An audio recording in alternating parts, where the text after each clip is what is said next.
And welcome to another episode of Digging History and Honoring the Sacrifice. I'm James McCormick, and I'm your host.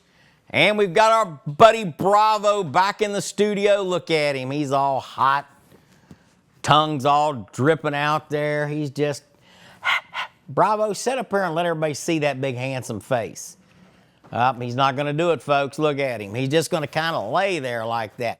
You're such a good boy.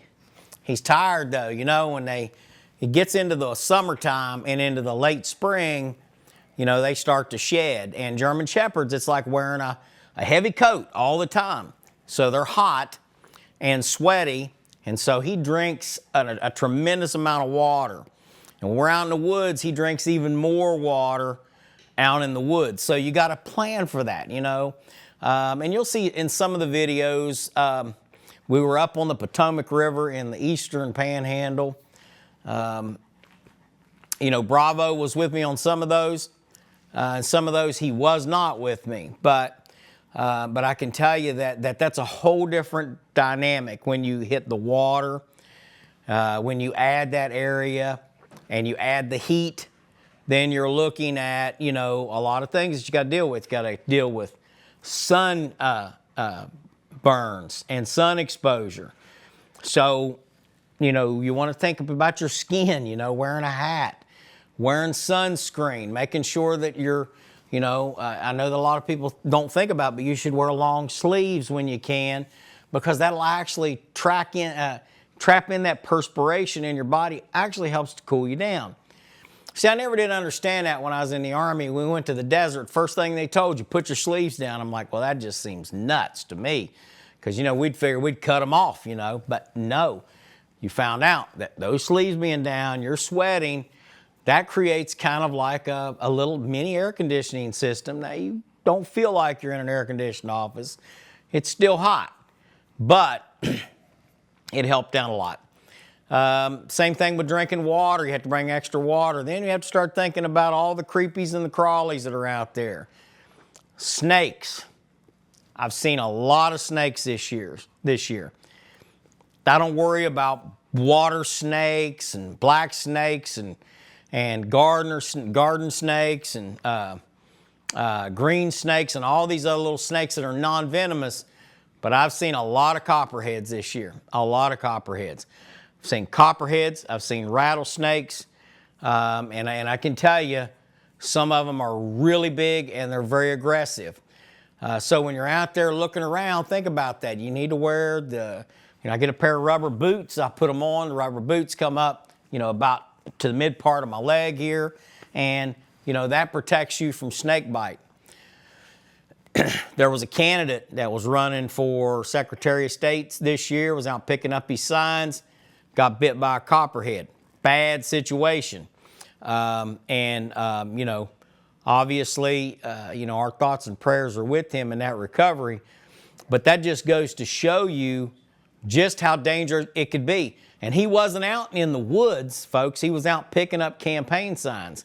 So think about that. When you're out in the yard and you got all this stuff like wood piles and stuff, and I know this kind of drifts off of the whole purpose of the show, but I know that this show plays for a lot of schools and stuff. And a lot of times kids don't think about it. You reach down, you grab that basketball that maybe fell behind a wood pile, and you don't really think about it. You just reach back there and get it. Well, you might get more than what you bargained for, especially if a copperhead decides to bite you, and it feels like a tremendous sting, or the worst kind of sting that you can imagine, and it can be very deadly. It can also be deadly on your animals. So as I have Bravo out there, there's a lot of times I just won't take him certain times. You know, if it's super hot, number one, it's bad for him. Number two, I worry about the snakes, because you see him out there. He's always digging and getting into stuff and going into a different area, you know, like the Eastern Panhandle. Excuse me. You have a tendency, you know what I mean, to things will change, like the whole environment. Like you may not have allergies and stuff down here by the river, but you may go up into the mountains and everything's blooming and you're like, wow, I've got this I've got this stuffy nose and I feel all this scratchiness in my throat. These things are things that you also need to prepare for. Being aware of your surroundings as well. There's been a few times, when I've been on property and property lines are sometimes not well marked. And so if you're not careful, you'll drift onto somebody else's property or drift onto state property or federal property. And you got to be careful with that. So that's why it's very good for you to do a good map reconnaissance before you go out there to make sure you know where you're going, know your boundaries, your left and right limits, so to say, and then make sure you take enough equipment with you. Now, that means that's going to up your load of carrying stuff. Like I said before, I've got to take food for Bravo. I've got to take water for Bravo. I'm going to go ahead and get him down there. Come on, buddy. He needs a lot of different things out there. And every now and then he just needs me to just take him and pet him and tell him that it's okay because, he senses danger as well. So he's going to walk around a little bit, but that's just what he does. But he'll find him a place and lay down. But Bravo has been an amazing friend and a partner. He's extremely intelligent. He senses danger. So if you start to think about the snakes and bear, we've ran into all those things. Coyotes, we've had an issue with coyotes out in the woods before. And Bravo has been able to identify them before they got up on us. Isn't that right, old buddy? Yeah. He likes to talk a little bit. He's talking to all of you. He's like, listen to Dad. Listen to what he's saying. He's telling you the truth. Bravo's a patriot. He wears his American flag and loves America and loves going out in the woods and doing all these treasure-seeking trips like we all do. We love seeing different parts of the state as well. So that's kind of what I want to talk to you about, getting out and seeing the rest of this beautiful state of West Virginia. I have had the privilege of visiting all 55 counties in the state of West Virginia and digging or relic hunting in all but maybe 3.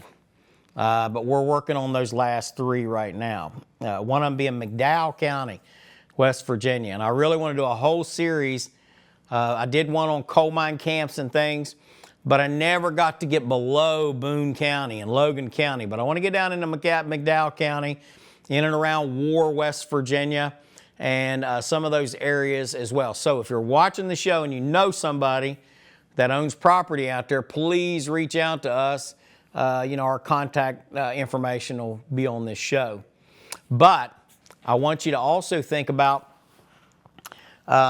if maybe you've lost something, a family heirloom, or I'd love to do a show on going and finding somebody's lost wedding band, lost high school ring, something that was really special to you, and it's somewhere out there.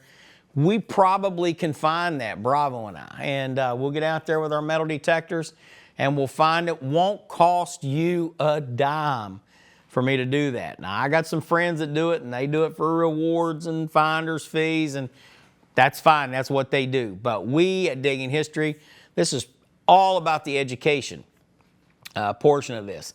And I think what a great way you could actually get out there and meet different citizens of the state and do something good and righteous. And I've done that before. I remember I was metal detecting in an area, and the lady next door says, I was out here one time and I was, slinging out stuff, and a ring flew off of her finger and went out in the yard out there. Well, I went out there and looked, and it took about 2.5 hours, but I found that ring, and it was a very valuable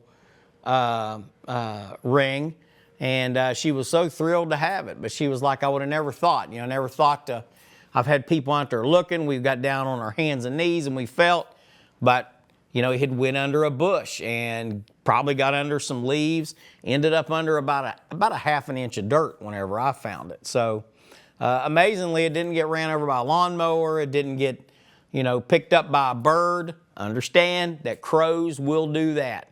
If you got a ring out there, something out there, a coin out there, those birds will fly down, they'll pick it up, and they'll take it with them. So there's plenty of stories about that, finding the treasures that these birds have flown off with. Also animals, they're going by there rooting around, and they see something, they want to chew on it. They may put it in their mouth and walk it 200 or 300 yards away from where you lost it at. So it's always good to have, that metal detector to come out there and to be able to help you do that. And besides that, if we come out, you get to see old Bravo, and he likes to get pet, don't you, old buddy? He loves to eat salmon too. There's two things that he loves to eat. He loves to eat salmon, and he loves to eat hamburger patties. There he goes. He's like, oh, did you say something about eating, Dad? He likes the hamburger patties from Wendy's. And this is not a pitch for Wendy's, but this is just plain hamburger patties. And the ladies that we generally go to there in Point Pleasant, they know that I'm coming there to get hamburger patties for Bravo. And so usually Bravo ends up getting 3 hamburger patties and usually a half a dozen chicken McNuggets to boot. And he's still hungry. The old boy's weighing about almost between 110 and 115 pounds. And he's got some massive paws on him. He loves that digging. Y'all have seen him out there, and I love him dearly. He's my best buddy out there in the field for sure. So we are going to go and we're going to check out some of the footage that we got from the Eastern Panhandle. Found a lot of Civil War artifacts, a lot of bullets. And every time that I dig up these bullets, I'm always reminded of the viciousness of warfare. And I think if I can teach you anything when we start talking about digging history and we start talking about the Civil War in particular, is to teach you about why that a Civil War is a bad thing. And, you hear a lot of discussion, on the national media. You hear all the left and the right sides and all of the, just like the North and the South. Everybody's got, their own thing that they're focused on. A lot of bitterness. But when it comes to the point to where it comes to blows, or you come to the point to where you're shooting at each other, understand that bullets go both directions. And the thousands of pieces of lead that I find out in the woods out there, it tells a remarkable story of absolute violence. And we're talking 69 caliber bullets. You've seen me find those before. 69 caliber 3-ring bullet. One of those hits you, it's taking something off. Most of the time, it's not just a, like you see in the movies, let me get a bandage. No, it's going to knock off a good chunk of your shoulder, knock off most of your hand, knock off half your leg. And that's the reality of warfare, folks. So when we're teaching things like Civil War history, the American Revolution, the war in Vietnam, World War II, the war in Iraq and Afghanistan, the ones that we participated in, it's very important that when we're teaching that historical perspective, that we also put that human emphasis on it. Because I think it's important that every time that I pull up a piece of lead out of the ground, I realize that when that was fired, there was an American that was trying to kill another American. No matter how you look at it, the North and the South, they were both Americans. One fought for the Confederacy, one fought for the Union. But somebody was handling that piece of lead and had loaded it into that rifle and took aim with the intent of shooting and killing and maiming another American citizen. And thousands died as a result of that. And as someone that has been in warfare, spent 22 years in the Army, I think that history is critical that it be taught, and it be taught appropriately. So, anyways, we'll go out here and check out these videos of some of these awesome finds, and we'll be right back for the closeout section of Digging History and Honoring the Sacrifice. Okay, Digging History fans, it's May, and it is like getting hot. And up behind me, you'll see this hill right here behind me. I probably dug, I don't know, 30 to 40 mini balls. out that hill right behind me. So it would go to figure that if I cross this creek, somewhere over there, I'll find where those troops were firing from. My guess is on top of that hill. I don't know, but I'm gonna go give it a try and possibly get my feet a little bit wet. Luckily, I got my boots on, but I'm excited. New place. Who knows what you'll find? You just never know, you know? You just gotta kind of get out and get to it. Okay, Digging History fans, I'm across the creek. This is where I just showed you the video about that. What are you doing to me here? And now I come over here, I'm like, okay, what does that look like to you?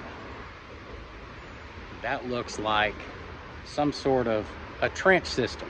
Now, I've never been up there. I'm pretty excited to get up there because either the creek was always too high to cross or I just didn't have enough time. Well, I got some time and the creek was down. I got moderately wet, as you can see from my boots there. And what you find out is when you step into that water, it's a little deeper than what you can tell. It's very clear. So it's kind of cool. Let's go up there and see if we can find something. How about that? Buckles, buttons, maybe coins.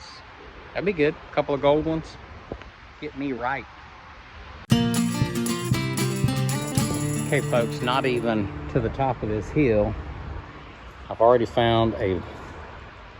Now, I don't think this is a fired bullet. I think this is a mashed bullet that they were using to make a poker chip with or just playing with. So I think we're gonna find some more stuff up on that hill. Pretty cool, huh? It's there, you just gotta look for it. It's down there pretty deep too. Came up at about a 44 on my Note to Micro Legend, which I've been using a lot lately. So let me just drop that in the old pocket. Move on to the next find. All right, you Digging History fans out there. So I found a really cool piece of an axe right here. See this? That was an axe. And they wore that thing either out or they broke it off, see? Wow. They were doing some serious tree cutting out here. So I found this. I found a, nothing, that's probably Civil War right there, but I found this. Not Civil War, but still really cool. It's all together. I'm gonna clean it up, probably oil it down, and you can probably still use that bad boy. A couple other little pieces of junk here. Shotgun shell, a little brass washer. All right, I'm gonna keep out here walking it, fill in my hole, and move on. Nice little find. Yeah, not too bad. It's hot. It's really hot and muggy today. And you really got to watch out for snakes right now, folks. I mean, snakes are everywhere. I'm looking to see if I can see one. Copperheads are the worst. They're aggressive. They can, you know, I know all my snake lovers out there, but I will tell you, a copperhead shows his head around me, I am cutting it off. All right, that's just the way. I'm not fooling around with that thing, because there was a guy that ran for political office. Was out picking up his signs yesterday or today and got bit by a copperhead and may lose his leg because of that. Okay, folks, so it's very serious. Oh, it's why I wear my boots, I tell you, to prep. Spray myself down with bug spray, you know, and wear gloves. Wear gloves. So, all right. Keep watching on Digging History out here with my Note to Micro Legend. And it's pretty legendary. So, can't find anything sitting on the couch? Get off your butt and get to digging. All right, down there on the shovel, you can see it down there. It's a nice little fire 3 ring. Nice one. See how it's mashed up, and it's a good way away from the battle too. So this just goes to show you that You don't have to be right up on top of battlefields to find relics. These bullets traveled for thousands of yards. So there you go. There's a piece of Civil War history. You know, I find a lot of lead, but I enjoy finding every piece. I mean, you get it out of the woods and it's a piece of history. A lot of my bullets go on display in different museums and for different things, and for schools, and for to teach kids about the Civil War and Civil War history. You know how cool you get to go to a Civil War class and you get to take home a piece of Civil War history with you. So that's what happens when you come and you get a class. So it's pretty awesome. That's why we need to be digging these things up. That's why we need to be doing the right thing with them, and that's using them for education purposes, to teach people that, you know, Civil War was bad. It was really bad, and a lot of people died fighting in that war on both sides. All Americans too. And what a shame. You know, you hear people talking about, oh, they're going to have a Civil War today. Okay, but when you get thousands of bullets flying through the air, I don't care how good of a shot you are or how badass you think you are, I'm going to tell you something. Those bullets, when they'll hit you just as much as they'll hit the people you're shooting at. And I've been shot 3 times, and I'll tell you something, folks, I didn't like any one of them. I've been gunshot 3 times in the war in Iraq. I was in a roadside bomb blast. You know, people ask a lot about my military history. I don't talk a lot about it, but maybe I should start talking about it, because, you know, you got to deal with all these smart asses and stuff that you know, that say things, stupid things, like they want a Civil War. You're an idiot, okay? Because lead flies everywhere and good people die because of that. War is the ultimate result of an inability to talk like adults. And maybe some people don't like the way I'm saying that. I was in 2 wars. I'm an active participant. I have shot and killed the enemy. I have done the things I was supposed to do. But let me tell you something. If I could avoid fights, conflicts, I try to avoid it. You know, and I think more people should try to avoid it and try to look for ways to work together. That's the most important lesson of the American Civil War, is figuring out a way to work together. So, James McCormick with Digging History. Yeah, a little fired up over that. So, find a way to work together. Okay, Digging History fans, going to do a little bit of a roll up here. Obviously, you see the belt plate here. I don't think this is an old belt plate. As a matter of fact, it says Pony Express on it, and I looked this thing up, and these were made in the 60s, 50s, 40s, I don't even know. There were so many different brands of these, but this one was fairly old. And ironically, I found it near a battle, and all I found was big boys today, big 69 caliber, you know, huge bullets, you know, which, you know, that take your whole head off right there. And no stars on the inside, so these were probably 1860, late 1861, early 1862, before they really started transitioning over to that 58 caliber. Of course, a lot of militias and the Confederates used those. Now, this one right here, I found this. I think this is melted lead from a fire, probably. And look at that thing. That thing is just mangled. A mangled mess. That's a mangled mess right there.